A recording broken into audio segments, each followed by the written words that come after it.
Namaste, and welcome to our continuing series on the life divine with our beloved Ranga. We are on page 348, and it's the second paragraph. The chapter is Brahman, Purusha, Ishvara. 347 actually. 347, yes, sorry. If we look from this viewpoint of a larger, more plastic reason. This chapter is one of the biggest chapters in the book, Life Divine. And basically, I'll just give you an overall picture of what he's saying so that we have a clarity. Then he discusses in great detail. Existence from the highest level to the lowest, the highest being spirit and the lowest being matter or even the inconscient. There is a gradation of consciousness, there is a gradation of power, there is a gradation of substance. It's like different areas. It's not like a staircase, but it's more like a ramp. So it depends on you, what you are experiencing and where you want to make a difference. So it's like different countries having different laws. So when you are at one level, you will see the physical world as real, like we do. We think the physical world is real. You go to another level of consciousness, you start seeing things differently. The laws are different and the ways of looking at things is different, just as in the different countries here. So when you go to the higher mind level, you see the physical world as unreal. Then you go even higher up, again it changes. So at each level, your view of things changes. To a certain extent, even Einstein's theory is the same, the theory of relativity. Depending on your frame of reference in which you have placed yourself, you will see the physical world or whatever you want to see in a different way. Okay? It's like, again to give very concrete examples, so it's like water, ice and water vapor. Someone who has never seen water, ice and water vapor, if you tell them that they are the same thing, they will not believe. But that is the truth. It takes different forms.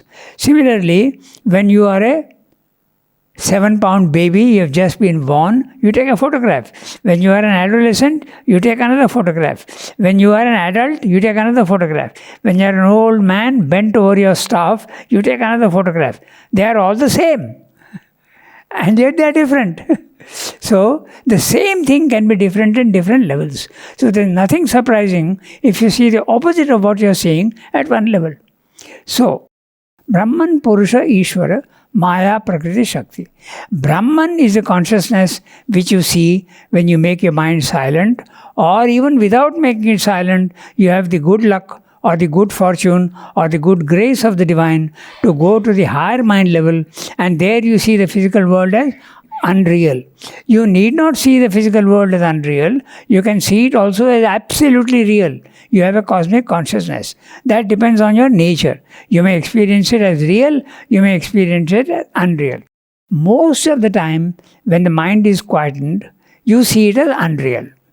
So, he discusses this unreality in another chapter. Reality and the illusion. That's another matter altogether. But here he is discussing the different experiences man experiences when he goes to different levels. So, the Brahman consciousness is that which is experienced at the higher mind level or even slightly higher in the spiritual planes of consciousness. Let's divide this entire existence from top to bottom in 3. You can divide any way you want because I told you it's a ramp.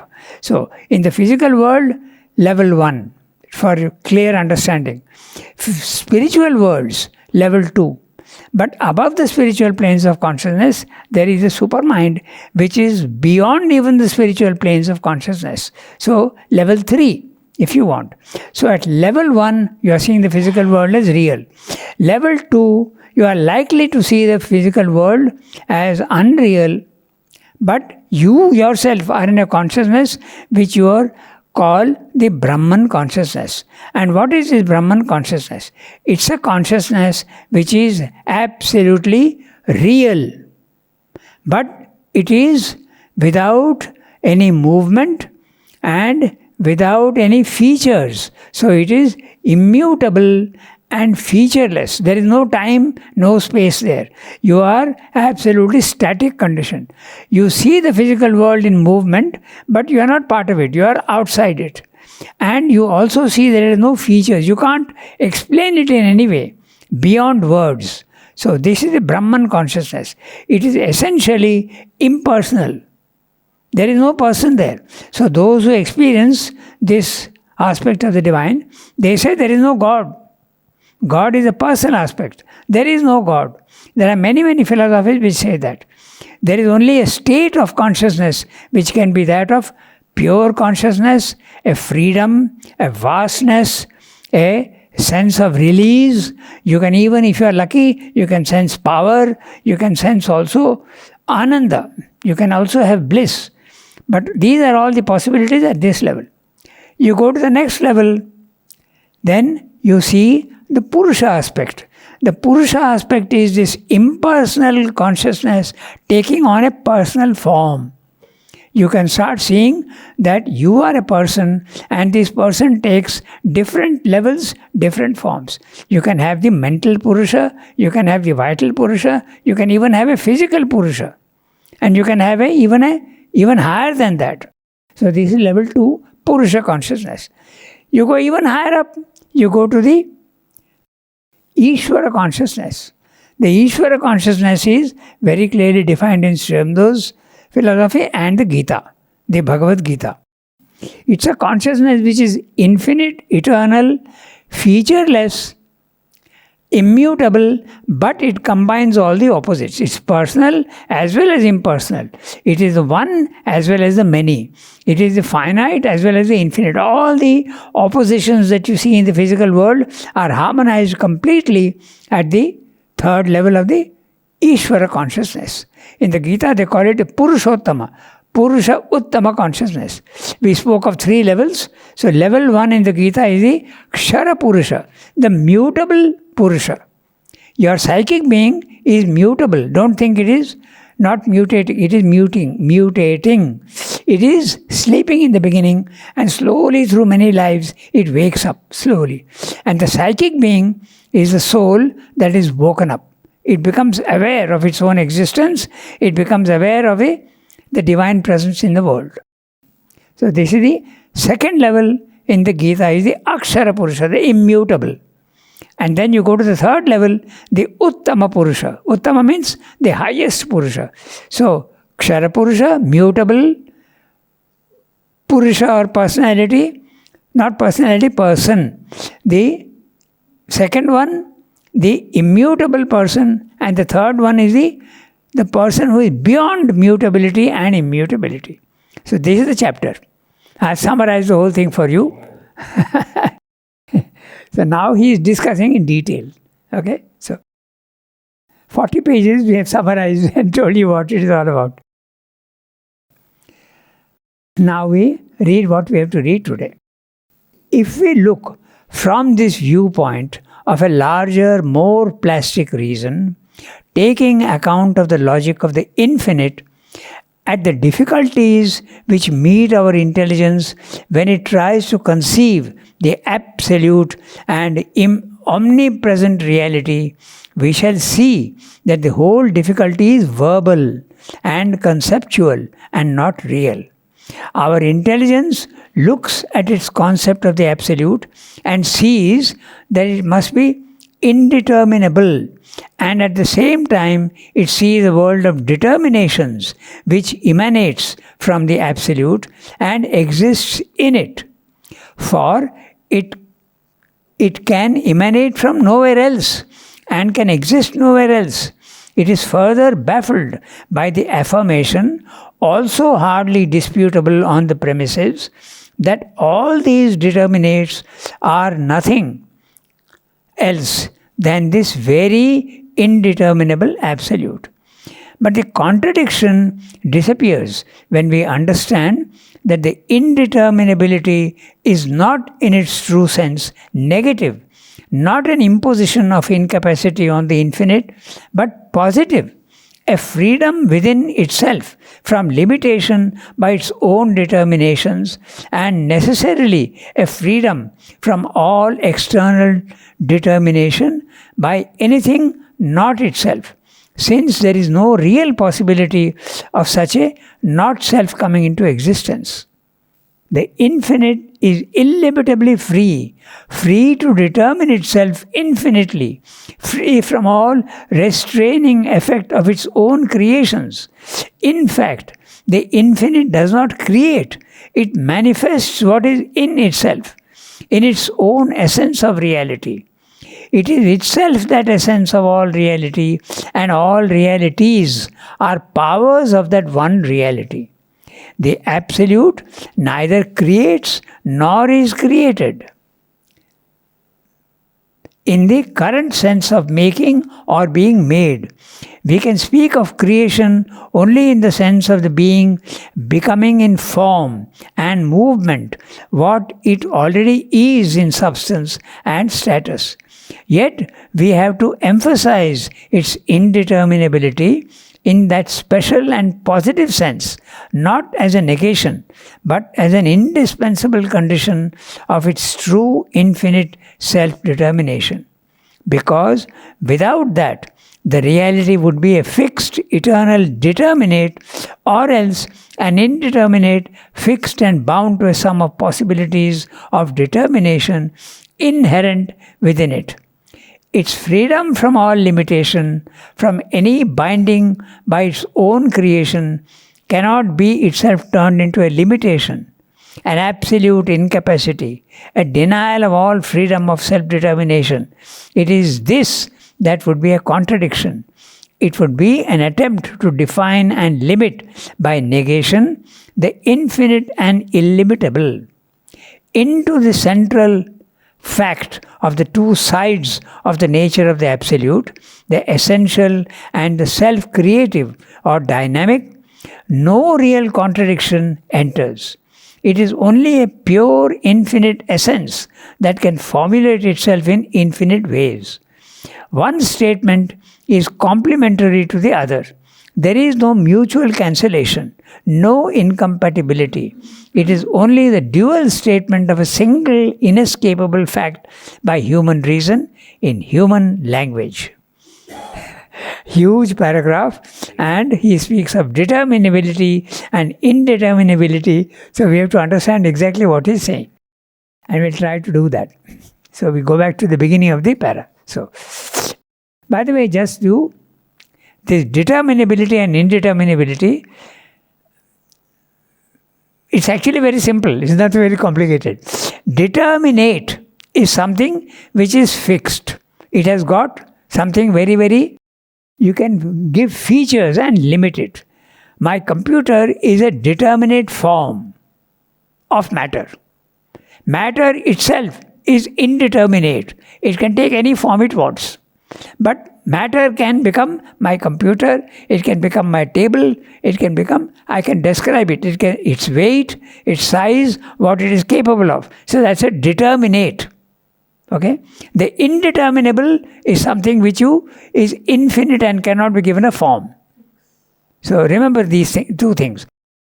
One good example is, take molten metal. Okay? It's an indeterminate which can produce determinates. It can produce steel ingots, it can produce wires, it can produce railway tracks, it can produce so many things. All these are the determinates. The molten metal itself is the indeterminate. Note interestingly that the molten metal also is a determinate. But it has to take a higher thing. So I'm just giving you examples. Take a huge amount of clay. The pots and pans which are determinations are there inherent in clay, but they are not yet manifested. So if I want to make determinations out of the indeterminate clay, what do? I take a little bit and give it a form. So giving it a form is a determinate, and that which is formless and infinite without features is the indeterminable. Indeterminate. Okay? Now, with this, we go to the Even the word normally as we use it, determinate, I am determined to do this. You have fixed something for yourself. There is a fixation. You are sure you want to do something. Determination. You are not vague. Huh? Determination. Yes, that's right.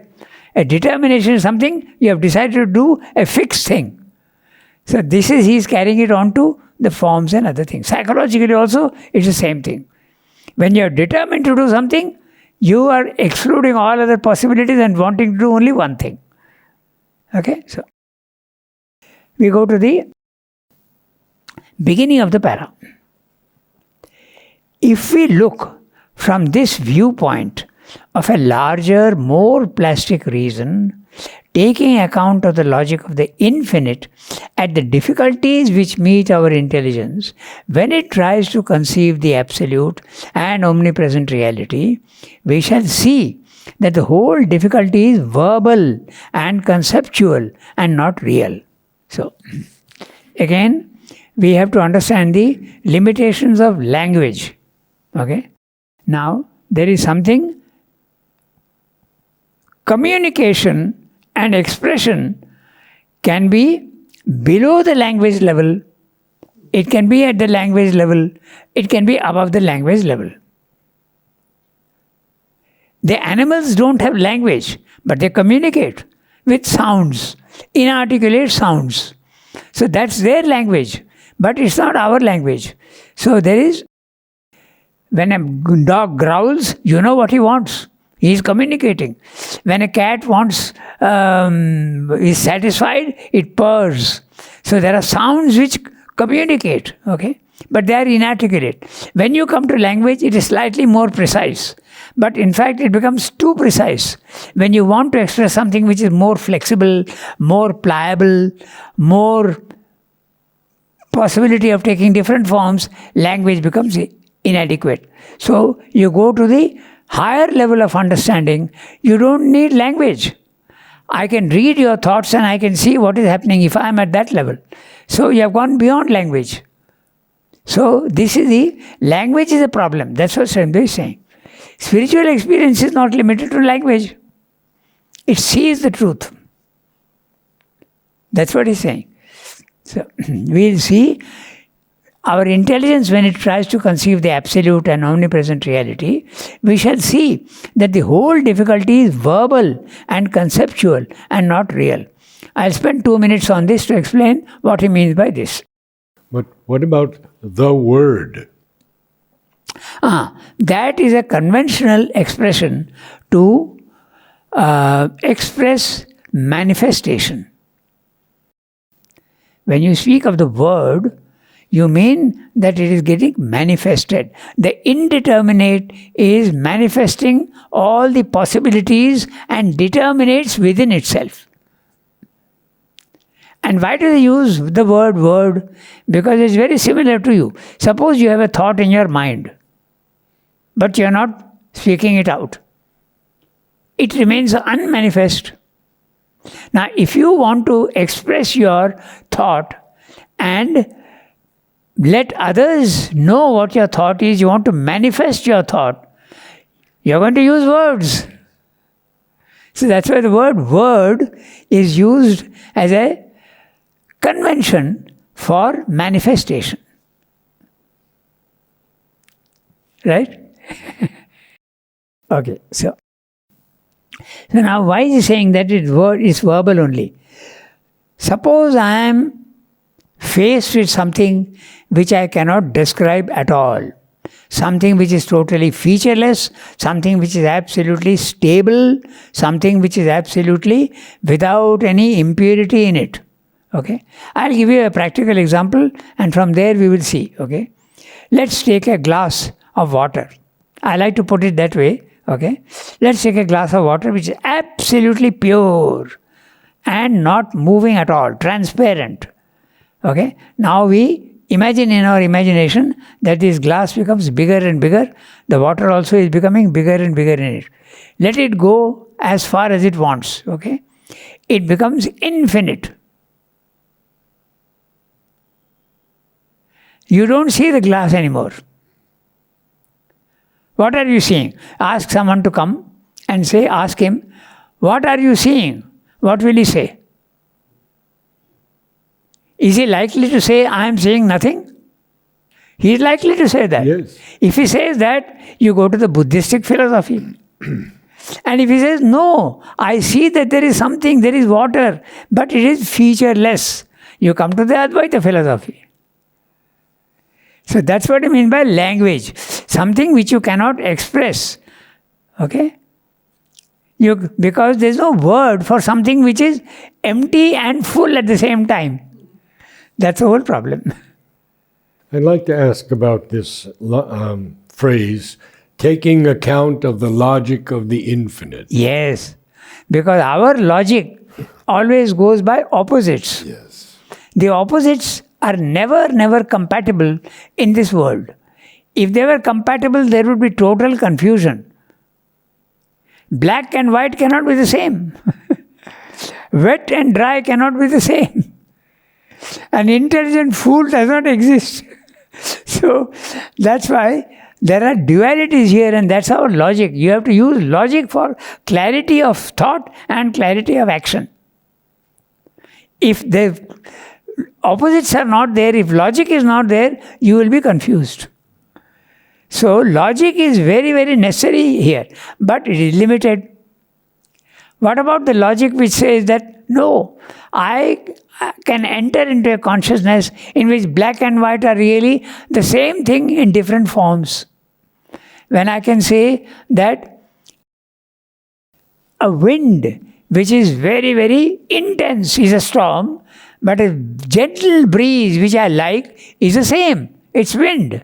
So it's possible to go to a level of consciousness where you see the opposites in perfect harmony with each other.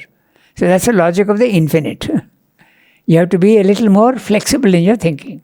That's what he's saying. The logic of the finite and the logic of the infinite. Right? So this is clear. It's verbal because we don't have a verb, we don't have a word which describes something as featureless but not really empty. It is full, but without features. It's capable of producing everything. The Brahman is exactly that. So when the Buddhists want to explain, they have to use words. And they say, it's a shunyam, it's a zero, it's a nihil. They're not wrong, but they're using words which convey something else to you. Okay? So that's what the problem is. The experience is the same for everybody. So, we shall see that the whole difficulty is verbal and conceptual and not real.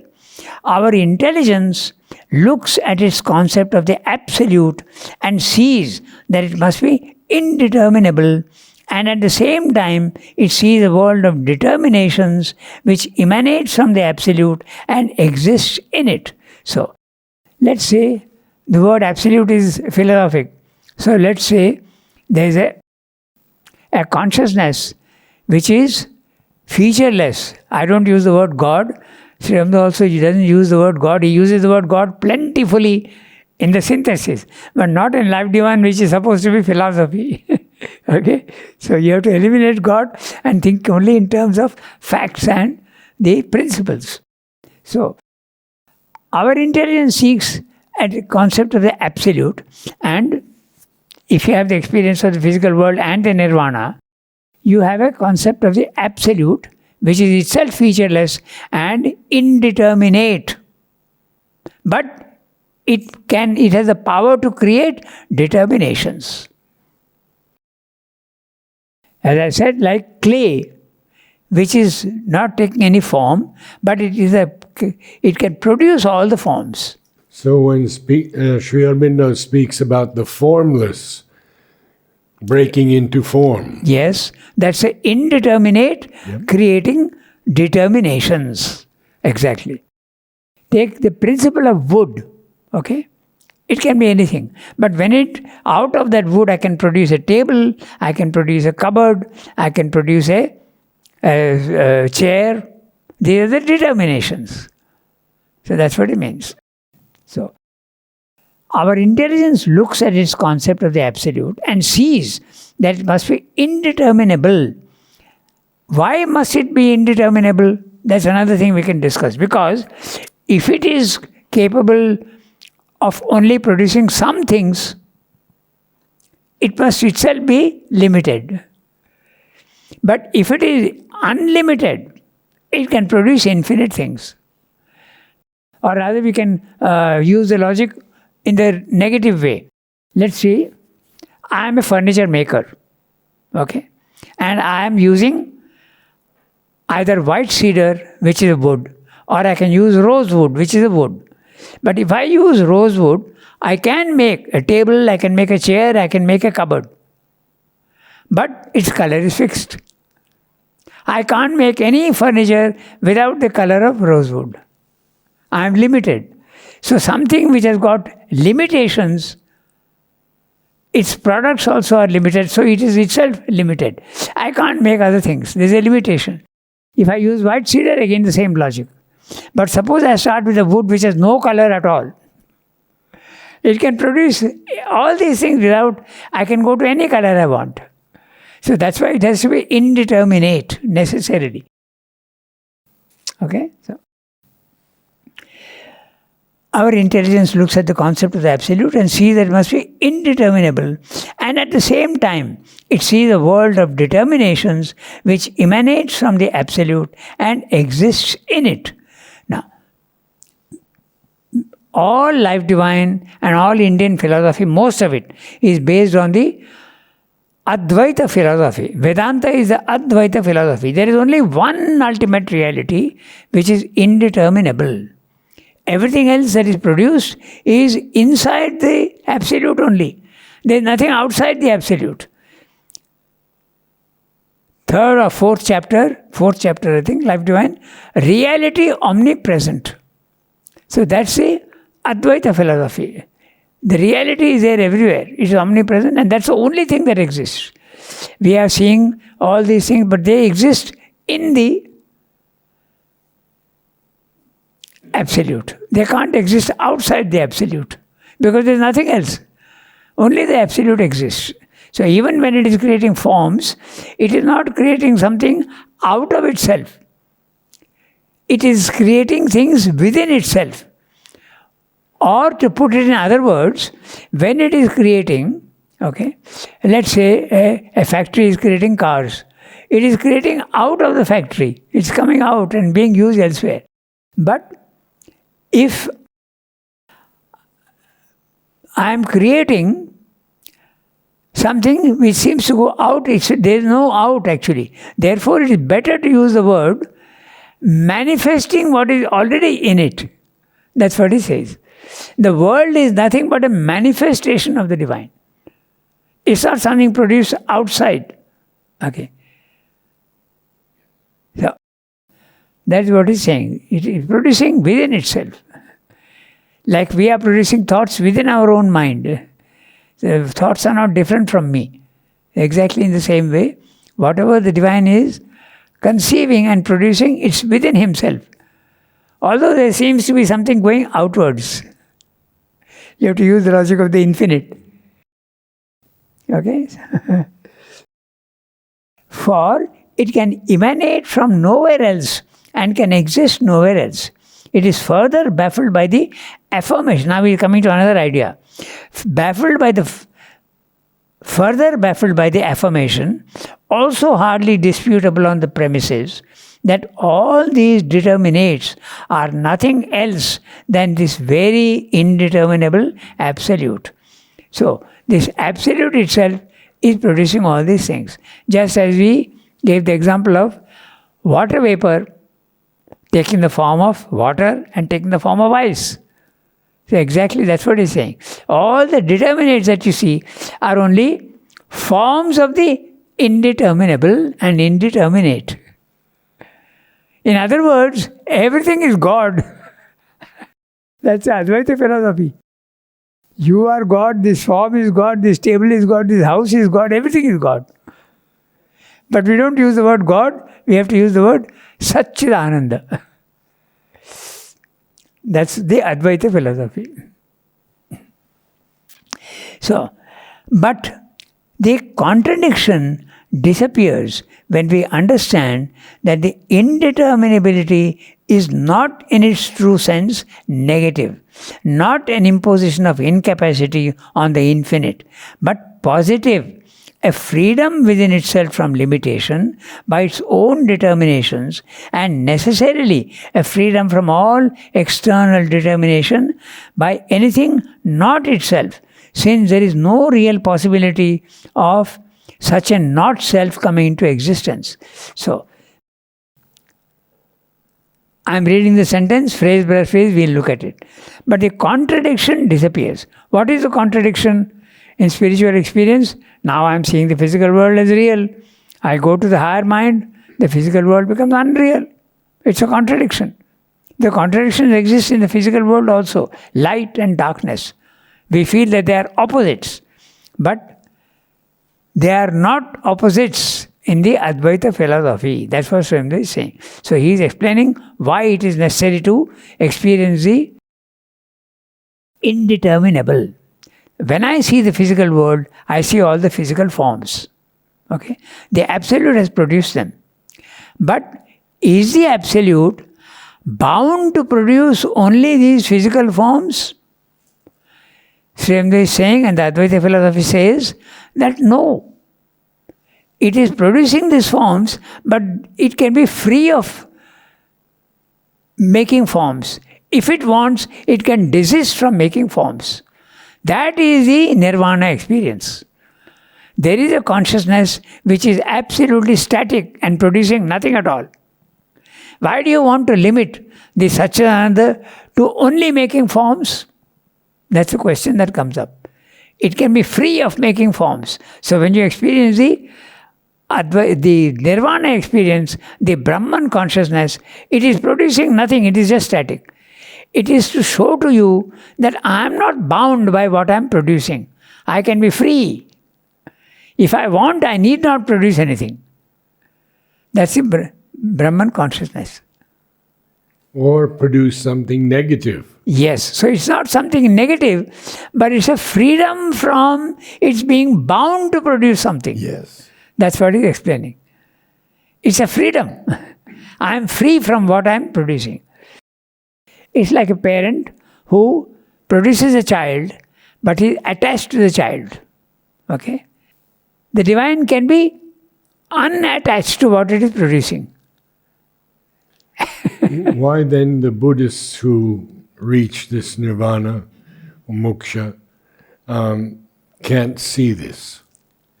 Oh, that's an interesting question.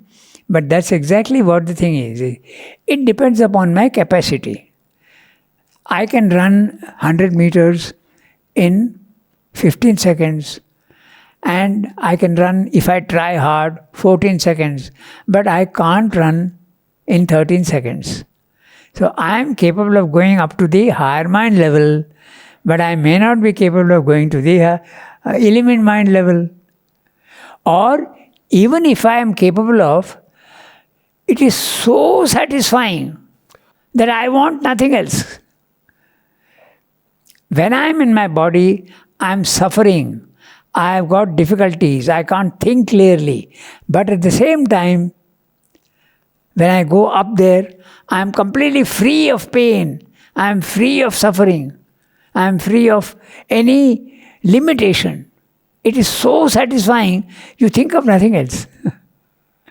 So it is only Sri Aurobindo who has told us you must come back down to earth. That's right. And do the work. Having had liberation, you must come back and help the others. That's his philosophy. Okay, so. But the contradiction disappears when we understand that the indeterminability is not in its true sense negative. It is not negative. It's an imposition. It's not an imposition of incapacity on the infinite, but positive, a freedom within itself from limitation by its own determinations, and necessarily a freedom from all external determination by anything not itself, since there is no real possibility of such a not self coming into existence. What he's saying is that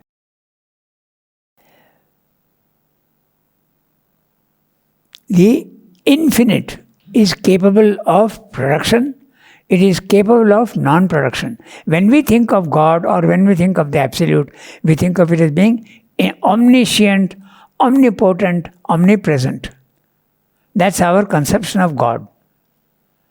He cannot be anything but that. Don't think that this is something that doesn't happen in the physical world. Okay? There are many, many philosophies which say that all the things which we consider wrong and negative and perverse are not the productions of God. They are the productions of the devil. This is there in many, many philosophies. We have the concept of heaven and hell. We have the concept of Jannat and Jahannu in the Islamic concept. Even in Indian, we very generally speak, it's not philosophy, but generally, there is a Swarga and a Narak. But that's a general thing. It's not the Indian philosophy. It's a general feeling. So this concept is there everywhere, that there is a negative thing. So, the infinite, Shabda is saying and Advaita is saying, it is not limited to omniscience, omnipotence and omnipresence. It can become the opposite of all those things also. Why do you want me to limit? If you want to limit those things to only omnipotence and omnipresence and omniscience, then you are limiting God. And your own conception of God being infinite is negated. Then the only resort we have as humans is silence. Yeah. You can't say anything. Yeah. You can't, but that's exactly the point. Yes. That's an indeterminable. The moment you say something, you are limiting him. That's the thing. Okay? So, we have had a detailed discussion so that the ideas become clear. Okay? So, then, that last bit I will just explain a little bit. Since there is no real possibility of not such a thing coming into existence, the Brahman consciousness is not compelled by anything to produce something. It is freely producing, and it is freely not producing if it doesn't want. It is not compelled by anything else. Why? Because there is nothing else except the Absolute. Reality omnipresent. So there can be nothing outside the Absolute. There are philosophies which say that there are, but not the Advaita philosophy. Entire life divine is based on the Advaita philosophy, the Vedantic philosophy. There are variations in the Vedantic philosophy, but they are all agreed that the Absolute and its conceptions are all there. There is the Vedantic philosophy, the Advaita, non-duality, only oneness. Okay? So, the infinite is illimitably free. That's what we have been discussing. Free to determine itself infinitely, free from all restraining effect of its own creations. It can be absolutely free. In fact, the infinite does not create. It manifests what is in itself, in its own essence of reality. So, this is interesting. Again, we have to think of it. It is not creating something new. Something which is possible in itself, it is just manifesting it. This is what is already there in me, I am manifesting it. Therefore, there's no restraining effect of its own creation. That's right. Okay? So, free from all restraining effect of its own creating. No. So, what does he mean by that? Free from all restraining effect of its own creations. I am not bound by what I have created. The created is not conditioning me. I am free. I have produced that, it's independent. As I said, if you have a parent there is a child, either you want the child to do what you want him to do, that means there is a connection and you are putting a restraint on him and you are trying to control him. Or you say, you are independent, you do what you want and I am not concerned. So the divine can take that stand also. That's what is being said. I mean, these images they help to a certain extent, but they are not absolutely accurate. You can find arguments to go against the example that I'm giving. Yeah, it's possible. But it makes it somewhat clear, the idea. Okay, so in fact, the infinite does not create. It manifests what is in itself, in its own essence of reality. It is, now, this essence of reality, think of the seed and the tree. Then it becomes clear. The essence of the tree is in the seed. It is only manifesting what is already in it. It's not creating anything. It's the same with a human being. Na?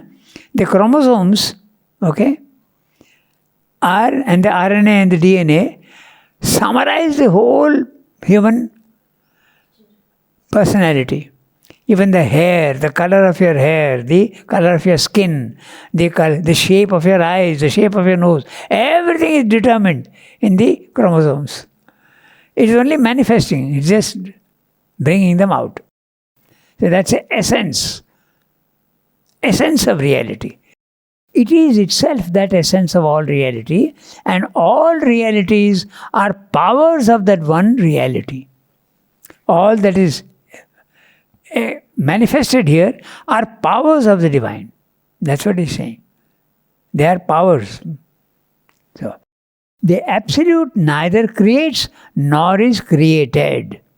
Now, this is also something very interesting, because this is also mentioned in the Gita. You may feel that it's a very bland statement without any significance, but it's not like that. The absolute neither creates nor is created. The absolute is not creating. It creates through its agents. It creates the universe, and the universe is creating the individuals. As we discussed last time, I think, in another class, in the Gita it says the Prabhu, the divine, neither creates a work nor the creator. It is not doing anything. It is doing it through the nature. It is nature that is making you work. Okay? But he does not come down directly and start doing things. It's like the manager of a big company. He is not at the floor level directing the operations at the floor level. He has got agents to do that. He has got an assistant manager, he's got managers, assistant managers, supervisors. So the manager is not directly directing things in the factory floor. He is not doing that. He is just sitting and giving instructions. That's what is meant by this one. The absolute neither creates nor is created. In the physical world, you have been created by the universe, not the divine. That's also a fact. That also you have to understand. Okay? And the example we gave last time was exactly that. Okay? That man drowning in the sea. There is a man drowning in the sea, and he says that God will come and save me. He's got faith. A ship comes and says, you are drowning, we save you. He says, no, God is going to come and save me. 3 times the ship comes, and every time he says, no, I'll be saved by God. He drowns, he goes to God and says, what happened? You didn't save me? So God said, I sent 3 ships. 3 times I sent ships to save you. So he acts through the ships. He is not acting directly. The conditions he has made in the physical world, he is directing everything through the conditions he has made in the physical world. So this statement, which seems a bland statement, is full of significance. He does not break his own laws. He works through the laws that he has created. Sometimes, in peculiar circumstances, the absolute grace breaks its own laws, but that's very rare. That's the divine grace. It doesn't take into account laws. But usually he works through laws. Okay? So that's what he's meaning here. The absolute neither creates nor is created, in the current sense of making a being or being made. Of making or being made. We can speak of creation only in the sense of the being becoming in form and movement what it already is in substance and status. So this is again the seed and the tree. What is already there in the seed becomes the tree. The Absolute contains the universe, all the possibilities in the universe it is creating because already possible there. And in the human being? Is also one of the possibilities. Yes. You are a possibility in the physical world and he has created you. Somebody else is another possibility and he has created that. So each one is saying, the divine is telling you, I want you to execute this possibility. Do that. Like Mother gave you the charge of the garden, okay? So you have to look after the garden and you have got the other functions also. So nobody else is doing that. Even if somebody else does it, he is doing it in a different way. So each individual is one possibility of the divine. Okay? So becoming in form and movement what is already what it already is in substance and status. Yet we have to emphasize its indeterminability in that special and positive sense, not as a negation, but as an indispensable condition of its free, infinite self-determination, because without that, the reality would be a fixed, eternal, determinate, or else an indeterminate, fixed and bound to a sum of possibilities of determination inherent within it. So if you don't give this freedom to the divine, he can produce only fixed things. That's what he's saying. But the divine is not limited. It can produce infinitely. Therefore, it has to be itself free of all determinations. Clear? So when you go to the nirvana consciousness, you see the physical world as unreal and you think, my God, what is the reality? I was seeing the physical world as real, now I am seeing it as unreal. So it is only to show you that I am not bound to make the forms in the physical world. I can be absolutely free of that. I can be static. I am just watching. I can do that. I can produce forms. I need not produce forms. That's the freedom from all. So it's a positive thing, not a negative thing. That's what he's saying. Yeah, positive sense, not a negative, but an indispensable condition of its free, infinite self-determination, because without that, the reality would be a fixed, eternal determinate, or else an indeterminate, fixed and bound to a sum of possibilities of determination inherent within it. Its freedom from all limitation, from all binding by its own creation, cannot be itself turned into a limitation, an absolute incapacity, a denial of all freedom of self-determination. So, the divine is not bound to create. He can be also free of all creation. That's the experience of the nirvana consciousness. So, an absolute incapacity, denial of all freedom of determination. It is this that would be a contradiction. It would be an attempt to define and limit by negation the infinite and indeterminate, the infinite and illimitable. If you insist that God is omnipotent, omniscient and omnipresent and he can be only that, you are limiting him. Your concept of him as being infinite is negated. That would be a contradiction. That's what he's saying. Okay, so into the central fact of the two sides of the nature of the Absolute, the essential and the self-creative dynamic, no real contradiction enters. Let's look at this sentence clearly. The essential is a seed. The self-creative or dynamic, the tree, it has been created, self-creative. The seed has created the tree. That which is static, essential, has created the details. Okay? So, that's what he's saying. There is no contradiction between the two. You may think it a contradiction if you live in the logic of the finite. But if you go to the logic of the infinite, it's not a limitation. It's two different aspects of the same thing. The static and the dynamic. There is another way of putting it also. You can think of it as that. Okay. The sea can be absolutely at rest. But the sea can also produce waves. It is capable of both. It is capable of remaining silent. It is also capable of producing waves. The wave can never exist without the sea. But the sea can exist without the waves. The divine can exist without the world. But the world cannot exist without the divine. That's what is being said. One statement is complementary to the other. There is no mutual cancellation, no incompatibility. It's only the dual statement of a single, inescapable fact by human reason in human language. So, he is ending with the language problem and ending again with the language problem.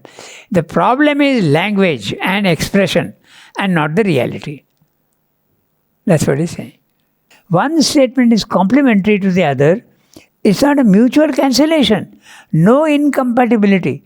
It's only the dual statement of a single inescapable fact by human reason in human language. Okay, I can give another example to explain that